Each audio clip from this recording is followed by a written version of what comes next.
Coming up on show 563, Polestar's new production centre, Elon Musk's possible unveiling, and an upgraded VW plug-in hybrid.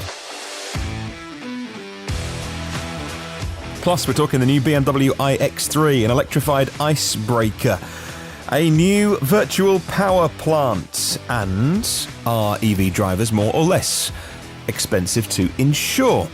Well, good morning, good afternoon, or good evening, wherever you are in the world. Welcome to the show, EV News Daily. This is what happened on Tuesday, 27th of August, 2019. My name is Martyn Lee. I go through every EV story to save you time. New Patreon producer Pele Krog.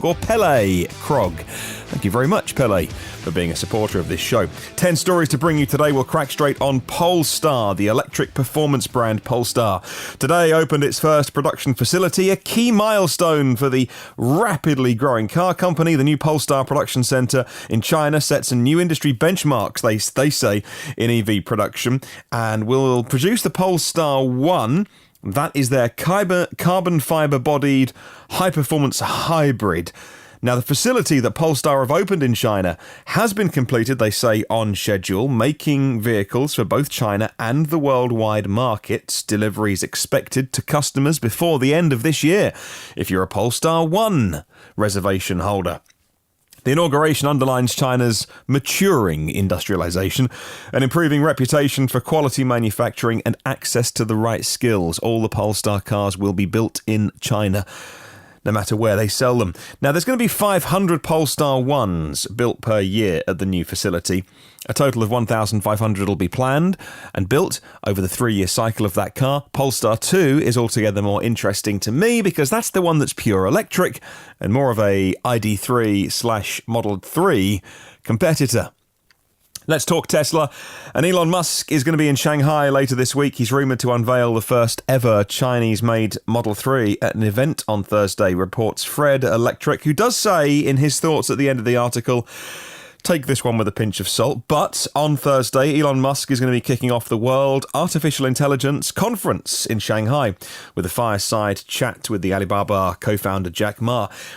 Now, Elon has confirmed he also plans to launch a Chinese division of his Boring company during the trip. Both of these things have nothing to do with Tesla, but Shanghai is where Tesla is building the Gigafactory 3. New local media reports suggest Elon does have plans to unveil a Model 3, which will have been built with the production line that they have installed at the new Gigafactory 3. We'll have to wait and see. Link to Electric in the show notes if you want to read the whole article.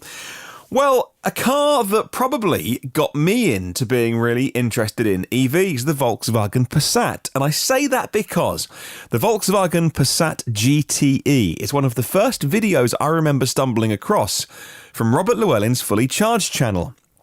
One of the early videos. I wasn't there for the very beginning of his channel. I stumbled across it, then I binge watched everything he'd made up until then. Now, the Volkswagen Passat GTE has been given an EV range boost thanks to a new, larger battery, says caradvice.com.au. Battery capacity is up 9.9 to 13 kilowatt hours. EV range, 56 kilometres. That's for the sedan, the saloon. 54 kilometres for the wagon, the estate. With the boost in battery capacity, Volkswagen now claims that the Passat GTE can complete most commutes around major European cities with no tailpipe emissions. Rest of the drivetrain, well, that's the same. 115 kilowatt, 1.4 litre turbo petrol engine and an 85 kilowatt electric motor with a 6-speed dual clutch transmission. And they're probably right, actually, for many people who don't want to go full EV. And look, we know, you know and I know, you can go full EV, and there's plenty of people that say they don't do the range, they're too expensive, but look, I have a car here, I'm not a well-off person, and I have an EV in the driveway that'll do 200 miles, if you don't mind driving a Renault Zoe. So, yes, they're affordable, yes, they'll do long ranges, they'll do all the range that we need. We still haven't charged it in over a week now.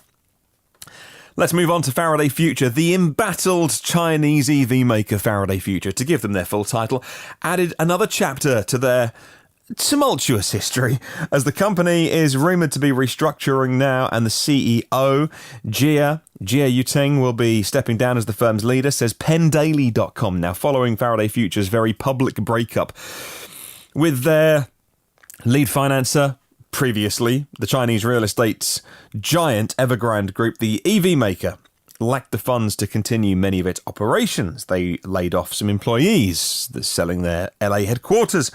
Now, with Gia stepping down as the leader of the firm, they should be able to try and revive themselves, whether that is via a joint venture, a partnership, and a reorganisation, maybe selling something. Watch this space. It's not the last we'll hear of Faraday Future. We hope not, anyway. Well, look, as we approach 2020, let's talk BMW. The picture of the BMW iX3 market now becomes clearer. The new model is going to be the first with BMW's fifth generation EV technology. And I'm a little disappointed that they didn't put this EV tech inside the new Mini. The new Mini, by the way, is using what you would find inside a BMW i3. For the latest from the super brains at BMW, from their engineers, you'll need to wait for the iX3. Look, we know the BMW X3 is a hugely important car. And so an electric version, it's going to sell well. Well, it's scheduled for production there's a theme developing in China by BMW Brilliance. It's a joint venture. And Inside EVs says that the first version of the iX3 will come with a 75 kilowatt hour battery pack, and the car will be called the S-Drive 75. 200 kilowatts of power, 200 miles of real-world range, 150 kilowatt DC fast charging on the new BMW tech. What will the price be? Look, it's got to be competitive. They've got to be looking at the Tesla Model Y and thinking, this is where our SUV needs to be. Sales start next year, 2020. Going to start in Europe, I'm afraid, then China, then North America.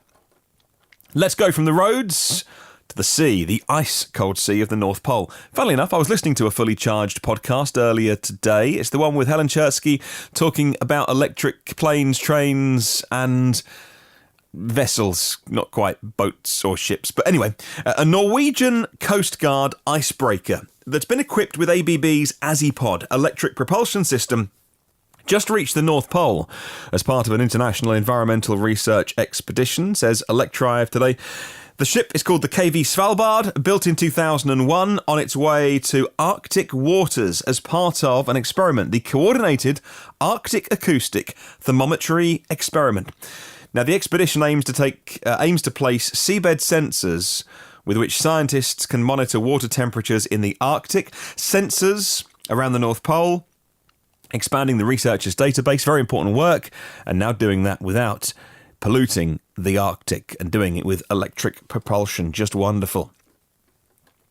At this year's Frankfurt Motor Show, the Volkswagen brand is celebrating 2 world premieres. In addition to the ID3, the actual car, VW, the brand, is presenting its new logo, a new brand design to the public under the motto of New Volkswagen. And if ever there was a company that in some people's eyes needs to reinvigorate their brand and leave the days of Dieselgate behind, it's certainly Volkswagen. There are many people who are still sore, still bitter, still haven't forgiven.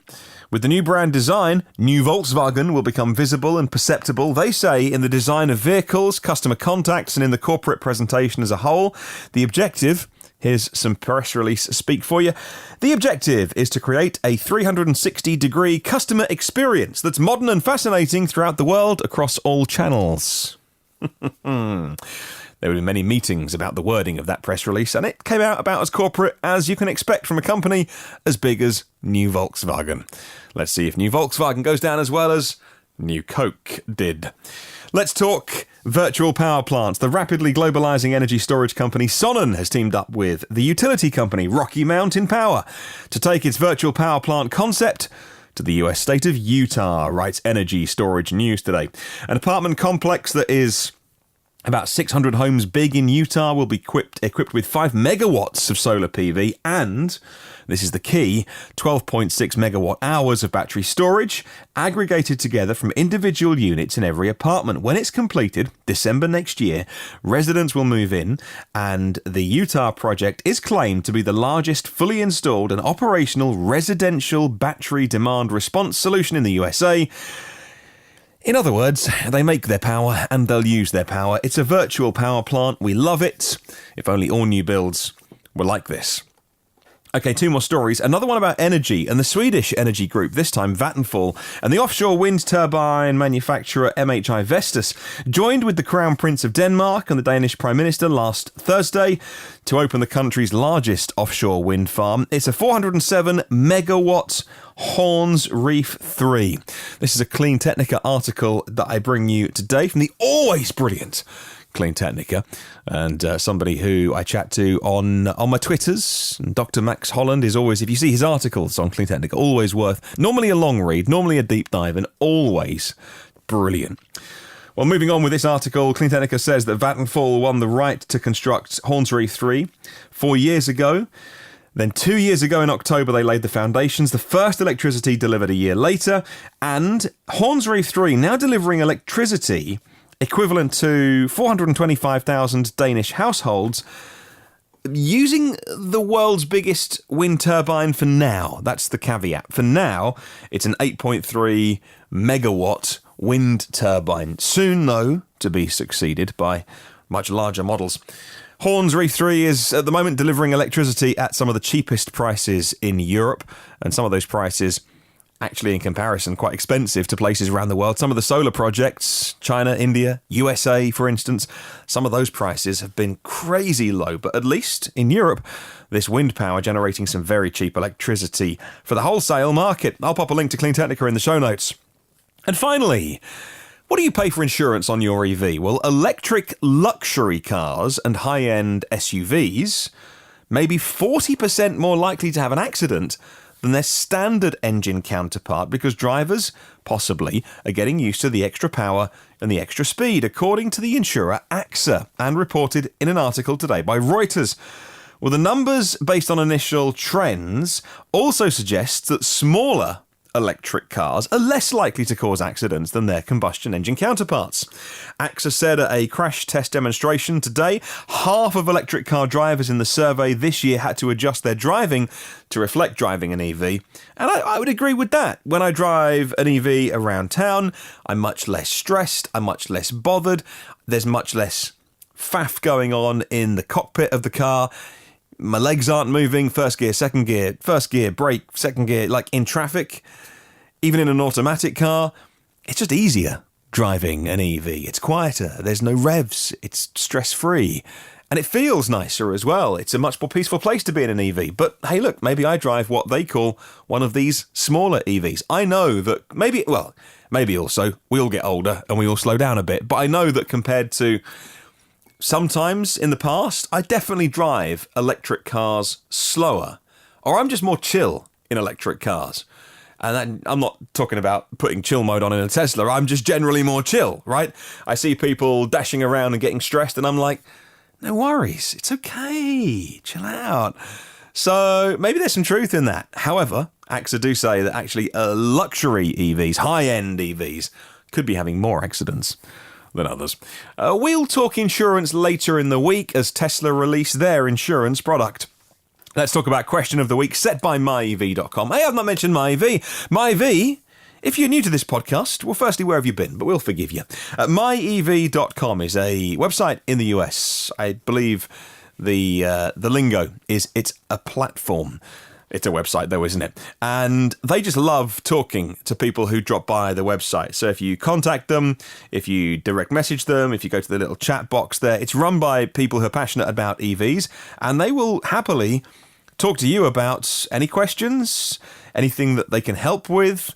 If you've got some curiosities about EVs, even if you're just trying to choose the right car or the right charger, you can get hold of them for that. Essentially, though, what they're all about is directing buyers and sellers to contact each other in a safe, secure way. Check out myev.com.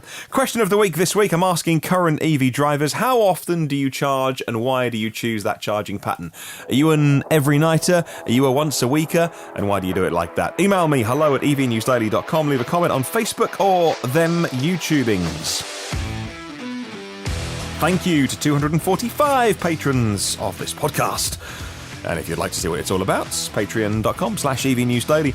Of the previous shows, of which there are 562, goodness, I've been busy, then you can get them all for free if there's a particular show that you're interested in. The new ones come at you first and free and automatically if you are a subscriber. It's a free subscription. Come and say hi in the meantime on the socials. Have a wonderful day. I'll catch you tomorrow. Oh, and remember, there's no such thing as a self-charging hybrid.